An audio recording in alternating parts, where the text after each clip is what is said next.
Hello fellow book nerds, happy Pride Month!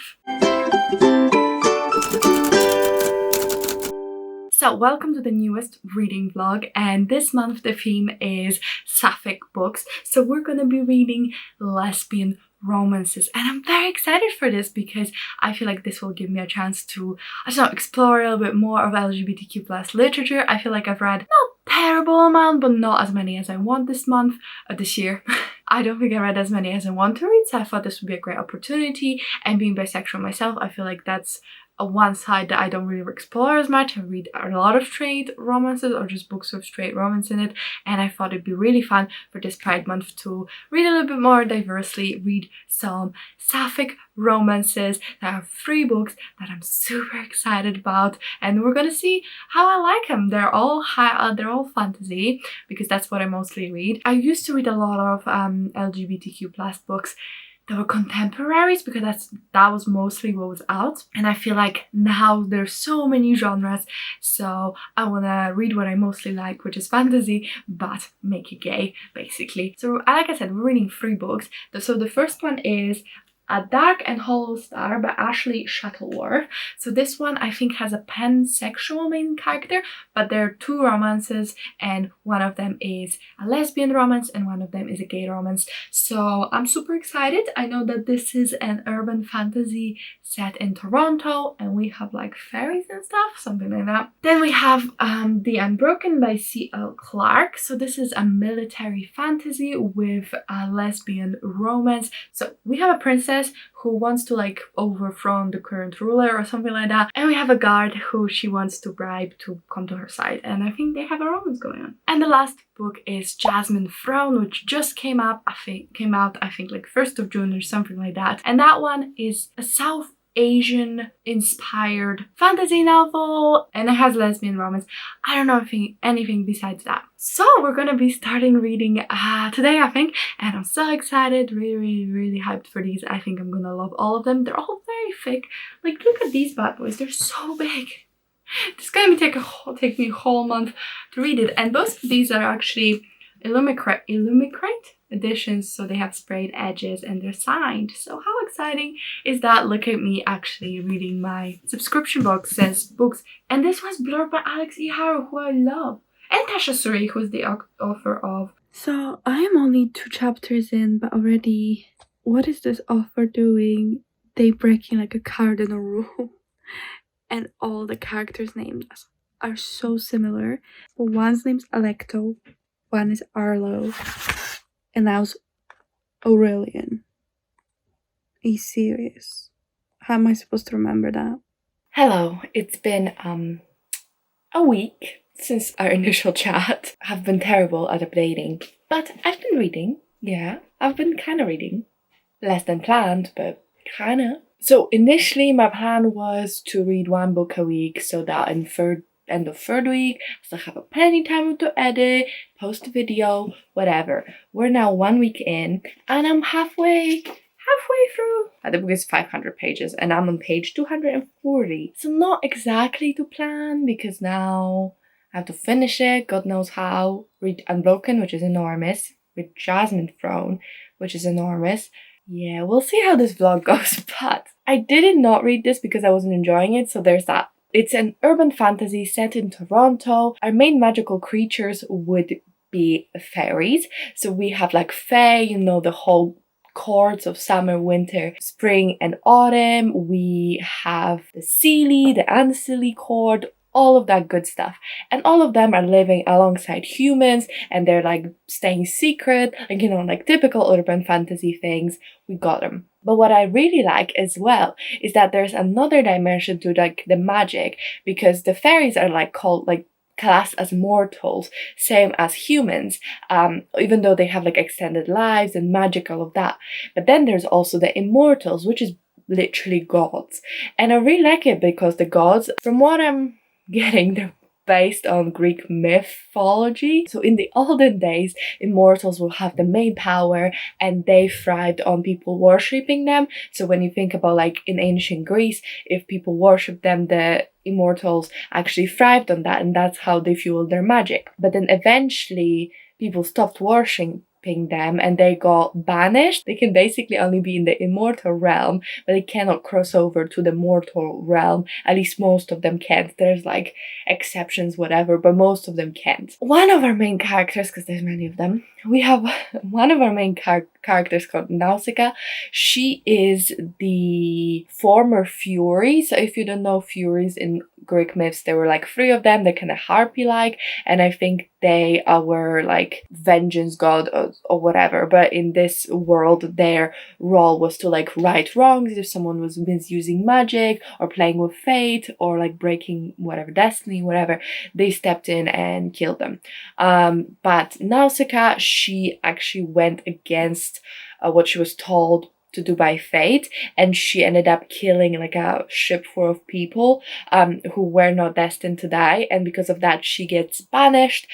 She gets taken, most of her power gets taken away, so she just has a sliver of that, but she still is immortal and she lives in the mortal realm. So she lives in the Fae world, and she can also go to human world because she's been banished, so she's no longer treated like an immortal. Then we have Arlo, who is half Fae, half human. So her mother is like a sister to the king of Fae, like High King of Fae.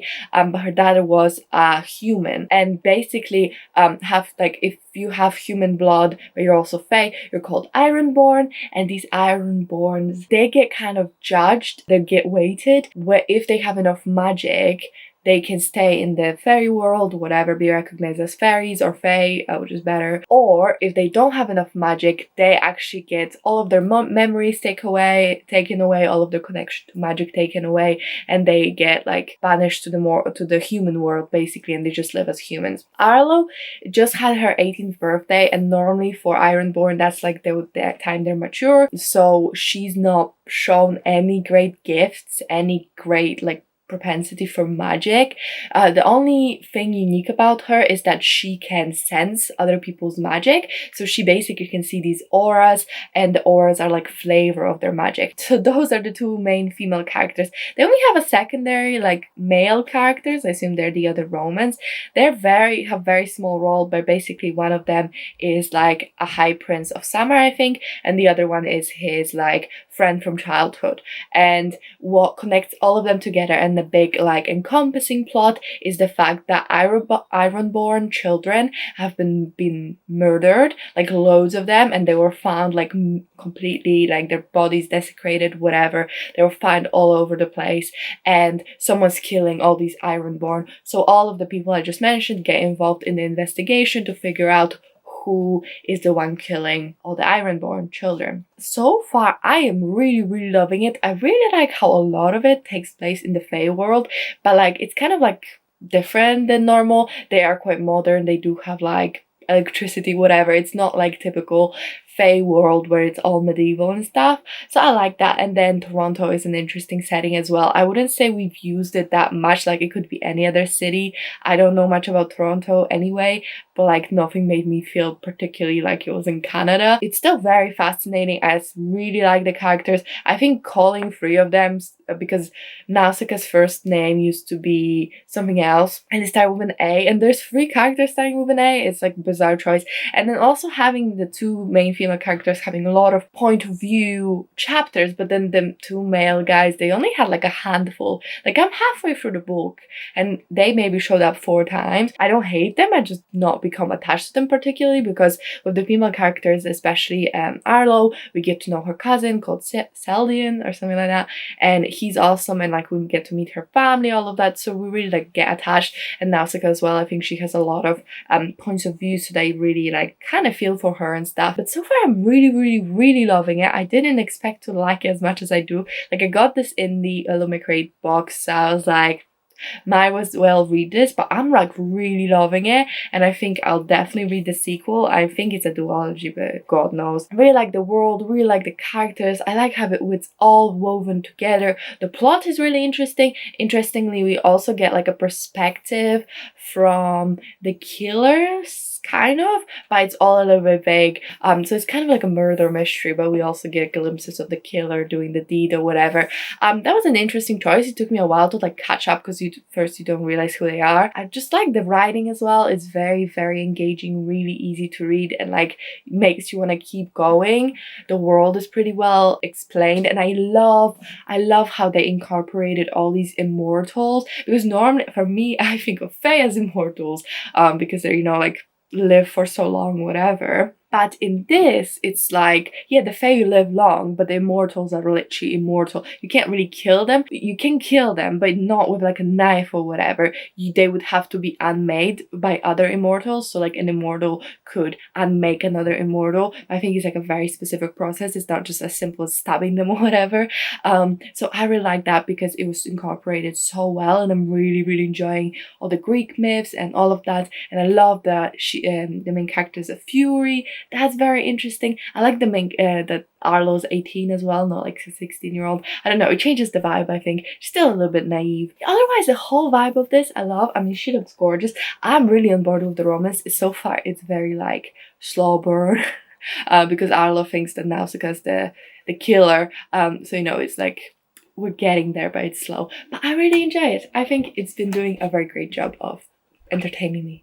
I am so confused. Why does it say choose your player? There's no game element to it. There's no choose your champion element to it. So like, I finished A Dark and Hollow Star. A Dark and Hollow Star, and I loved it. It was so good. I think it gives all the right vibes because it's an urban fantasy, and it gives the urban fantasy vibes. It really scratched that itch for urban fantasy. I think the characters, the plot, everything was so well done. Really, really engaging, and I was surprised how much I liked it.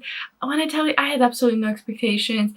Like, I was a bit disappointed I got the book because, I don't know, I was just like, I'm not planning to buy it. But no, I'm definitely, like, I was gonna give it away as soon as it finished. But no, I'm definitely keeping it. I'm keeping it for the next book.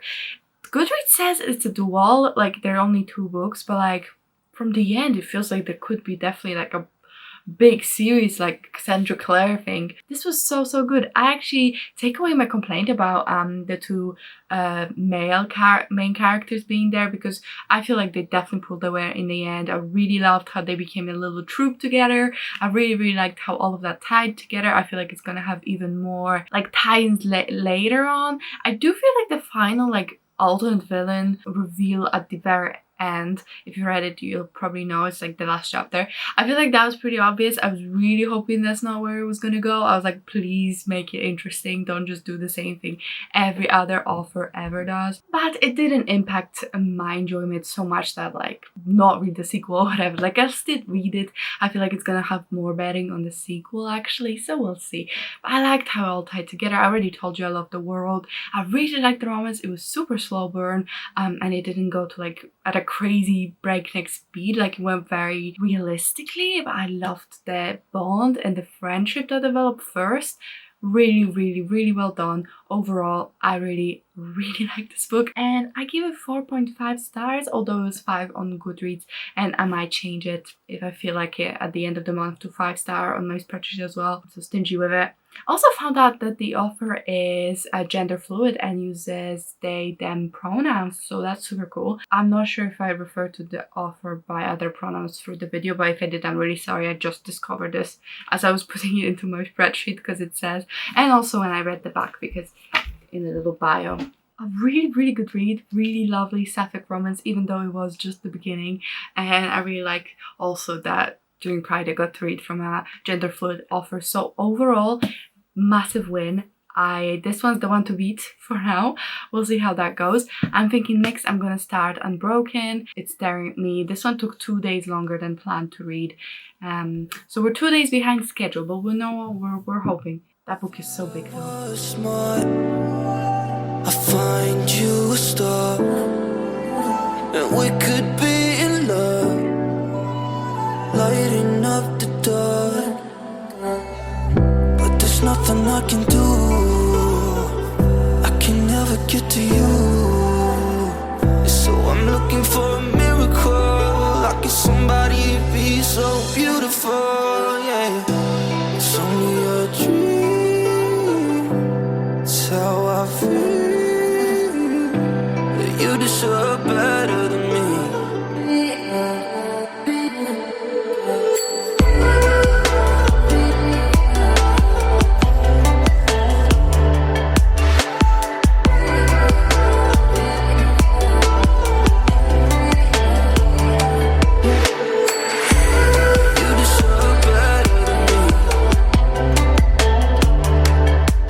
who's back again, and I actually read something, so that's good. I mean, less than I planned, but you know, it's fine. Yeah, so I've read 111 pages of the Unbroken, and it's currently Friday, so I don't know, we're like kind of on track, kind of not on track.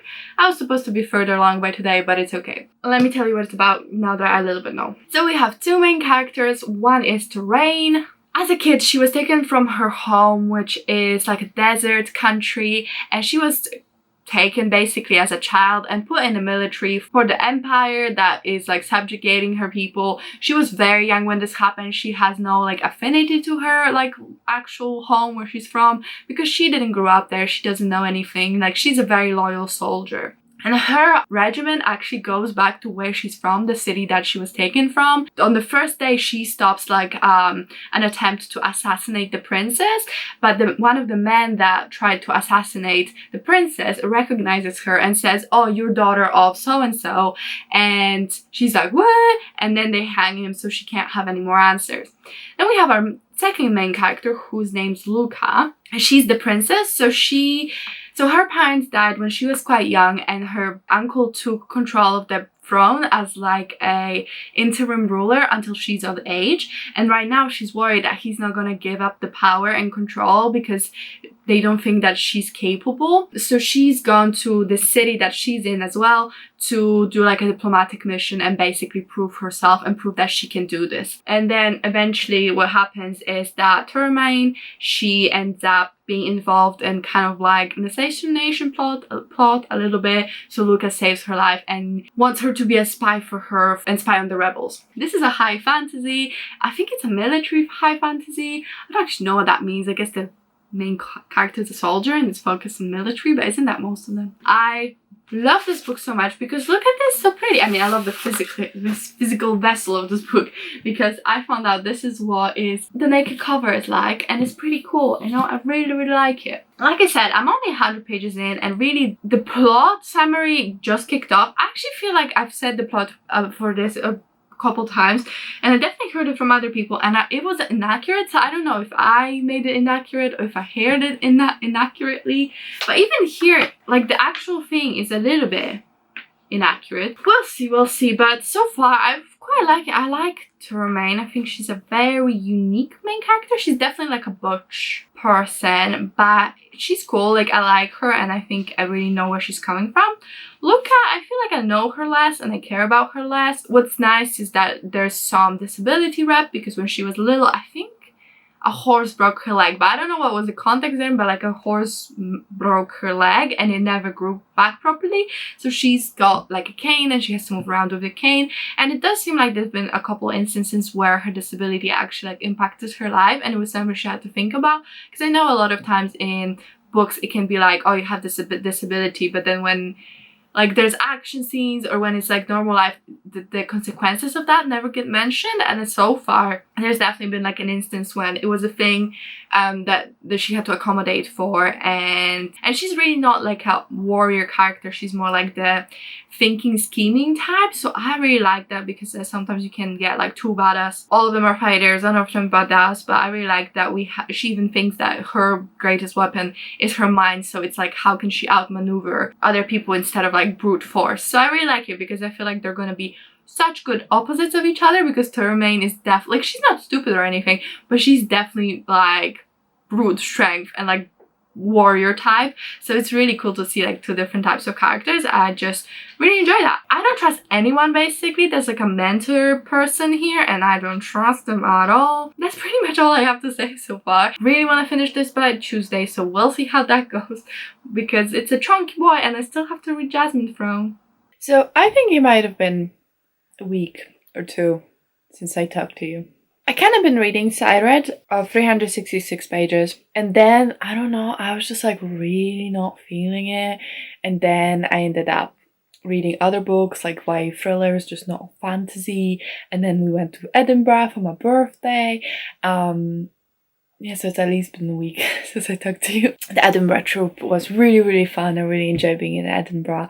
And I finished a Hollis book. I finished reading Ace of Spades. But I didn't take this because I didn't have space for a physical book, so I didn't finish this. I do only have about 140 pages left. So like I can do it and I will do it. It's just, I'm not enjoying this. I think it's good.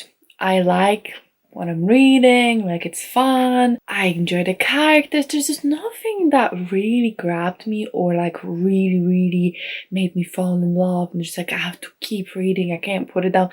I don't have that feeling, and I think I'm getting a little bit fatigued with fantasy. Almost every vlog theme has something to do with fantasy books, so that means I'm reading way more fantasy.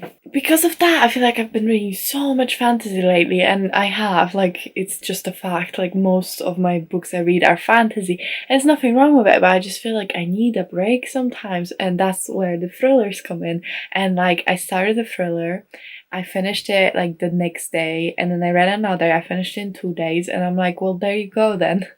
But this I've been nursing for like 3 weeks, and I'm still reading it, and I've not picked it up for like a week, and I'm not even that heartbroken about it. I really like Dark and Hollow Star, actually, maybe because it was a different type of fantasy, like urban fantasy, fae fantasy, very different than this, which is more like high fantasy. So maybe it's just like a change of pace that I need. Overall, I don't say I'm not enjoying it. I still have to read Jasmine Throne, and I'm a bit worried about it because I feel like Jasmine Throne is really similar to this. Like, it's another military fantasy, at least I think so. So if I'm already struggling, I don't want to be unfair to the books because I'm not enjoying that genre, or I'm tired of that genre at the moment. Like, I know I really love the genre otherwise. Like, that's my favorite genre, like high fantasy. I love it. But I don't know, I think I'm getting fatigued. I had a really fun time on my holiday, so that's... I find you a star, and we could be in love, lighting up the dark. But there's nothing I can do, I can never get to you. So I'm looking for a miracle, like it's somebody be so beautiful, yeah. It's only a dream, it's how I feel. You deserve better than me.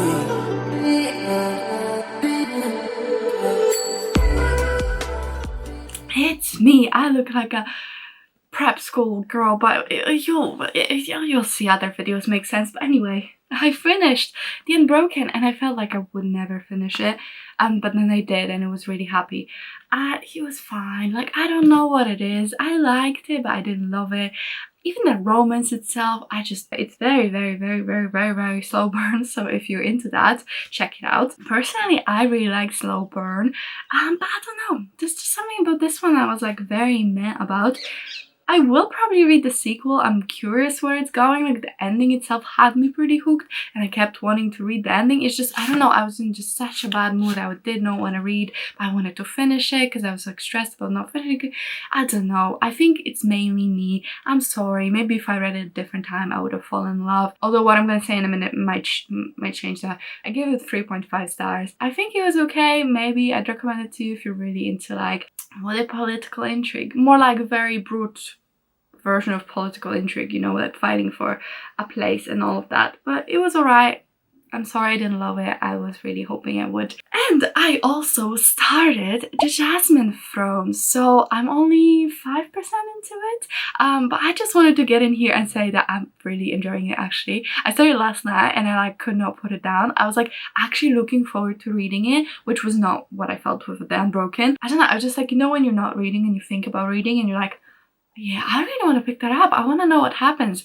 I have that feeling again, so maybe we're out of the woods and the whatever was happening. It's already so interesting and different than expected. So we follow Priya, who's a servant in a castle, and she is like a very kind person, and she works really hard to do a lot of charity, and she helps these young children that are orphans and stuff, because in this world there's this thing called the rot, and it causes people to literally like start rotting from inside. They have like buds and like flowers growing out of them. It's really gross. Like, I'm not into that thing. Like, just talking about it, I got like you know, like hives and shivers. Like I don't like thinking about it, but I think it's interesting. And she wants to help them, so she gives them this thing called like sacred wood or holy wood or something like that. Anyway, it's like a magical artifact. So we know that she's like a super kind person that always wants to help people. And then we have, I think her name's Manila or something. She's a princess who committed some crime, we don't know what, and she's been sent to be imprisoned in the palace or like the mansion that Priya works at. That's all I know. It's been 5%, so definitely I'll try to give you a better synopsis later. I was just so excited about not dreading reading that I just needed to like put it out there that I'm loving it, despite the fact I read 5% and know basically nothing about the plot. But I'm looking forward, you know, I think this one's gonna be a good one. Okay, so I am 31% into Jasmine Throne, and like I'm really enjoying it. Like I want to keep reading. I'm excited about reading it. Like I want to pick it up. I think about it, you know, like I'm really excited. So I'm just like so happy because I was like, oh no, I can feel a reading slump coming on. Even though I've been going so strong this month, I just could feel it. And I think this is gonna be so good because I can read this book, and then I don't have that many big high fantasies planned for next month. Like I have a couple, but not that many. So I feel like I can like breathe and like read something else, like enjoy something else, you know. I'm just so happy that I'm enjoying this one. I wanted to finish the month on a strong note, and I wanted to finish this video on a strong note. I did only read 31%, so it's not like I'm all the way there. This could change. This could change, but let's hope not. So I'm really liking it. I just wanted to say that there's so many like random perspectives. First 10%, first couple chapters was just Priya and Manila, I think her name is. And then we got another perspective. I was like, okay, just 3 perspectives, okay. And then we got another one and another one. And I feel like the other ones that are not Priya or Manila, they just like show up out of nowhere. And normally this one I know the heck out of me. Like normally I would hate this, but for some reason I don't mind. It just feels like kind of natural, and like having these little snippets of perspective of other characters, what they're doing, adds a lot to the story. Maybe otherwise it'd be a little bit boring. I didn't even tell you what it's about, but anyway, Priya and Manila both are in the same place and like both stuck together, so it would be very limited story we'd be hearing. It's Malini or Manila. Malini. So okay, so the synopsis, it's everything I told you so far stands, but on top of that, the princess Malini, she's stuck in this like old temple, and that's her imprisonment. And she, through some shenanigans, it ends up that Priya is able to stay and like be her maidservant. She was a maidservant, she was a princess. Can I make it any more obvious? And then Malini, she just wants Priya, like whoever, but like Priya ended up being the person to like help her escape her situation. And then Priya, this old temple they're stuck in, she used to be a child in this temple, but it was burned down many years ago because of religious reasons. And she wants to find this like source of magical water that gives you like strengths and superpowers basically. I love reading it. So like my boyfriend's family is South Indian. Really cool to read about all these like foods, for example, that I'm familiar with. I really love that they're wearing saris. Like it's not my culture obviously, but it's something, because I live with his family, it's something that I get to experience a little bit and I can see around me. I eat a lot of Indian food because his dad cooks it and it's delicious. It's just a lot of fun to like see paratha and dal and all of that being described as food. Like again, like I'm not claiming that this is in any way my culture, but it's fun to see something that I'm familiar with reflected on the pages. So I can only imagine how much it means to people who are actually Indian or identify in some way and shape or form with this. So it's been super fun. I've been really enjoying it. Descriptions of the food just make me hungry. This sounds so good. Okay, I finally finished the Jasmine Throne and it was so good. I gave it 5 stars. I just think it was so well written. Just the pacing and all of that. I think it was not maybe like traditional. There were some parts when I thought like this feels like it should be the end, like the climax, but it wasn't. But all the same, it was just so good. And I especially loved how rich the mythology and the world was. Like there was just such complexity to it that I, for example, associate with the Game of Thrones. That is just, there's so many religions, so many different people, so many different cultures, mythologies, histories, and it all weaves together. I especially love how they had like like 3 religions, or maybe even more of that, but all of them kind of came into it. I like the nameless one. I really love what they did there. I really liked how many characters there were, and how, despite them not being like the maybe 2 main characters, their POVs gave so much to the story and just made it like a well-rounded story altogether. I love how morally grey the characters were. I think there were a little bit of questionable decision making, but it was supposed to be like that. Some of them are unapologetic about wanting power, but wanting power for the right reasons. So much I loved about it. I loved the romance. I think the 2 main characters just had so much chemistry, and I liked how that worked. I liked that they liked each other from beginning, kind of, and you can see how it was kind of very organic, how it grew. There's just so much I loved about it. I just thought it was so well executed. I would highly recommend this book to anyone and everyone. Honestly, really well written, complex story with just such a rich world. I cannot wait for the sequel. I've been craving this deep mythology like Game of Thrones, because for some of its flaws, it has such rich world building that it's insane. I feel like YA doesn't usually give me that, and of course, and I wouldn't say this was as sophisticated, but at the same time, Game of Thrones had what, 5-6 books or however many there are out to like build its world and mythology, and this is just the first book, so this could totally like evolve even more. But even just for the first book, I thought for a YA novel it was incredibly complex, rich, well thought out, and I really enjoyed it. I do feel like maybe I loved the first half a little more. I don't know why. I just felt like there was a climax, and we reached the climax and there was still 40% of the book left, so maybe that's why my like I need to read it right now kind of calmed down after that 60%, because I was like, okay, well, the big thing happened, right? But overall, 5 over 5 stars, highly recommend. And that would conclude my video. So I read 3 books. I'm not picking them up, but I had 2. I decided that a Dark and Hollow star I'm gonna give 5 stars to as well. So I had 2 5-star reads and 1 3-star, which, you know, like you win some, you lose some, but overall I think this was a great success.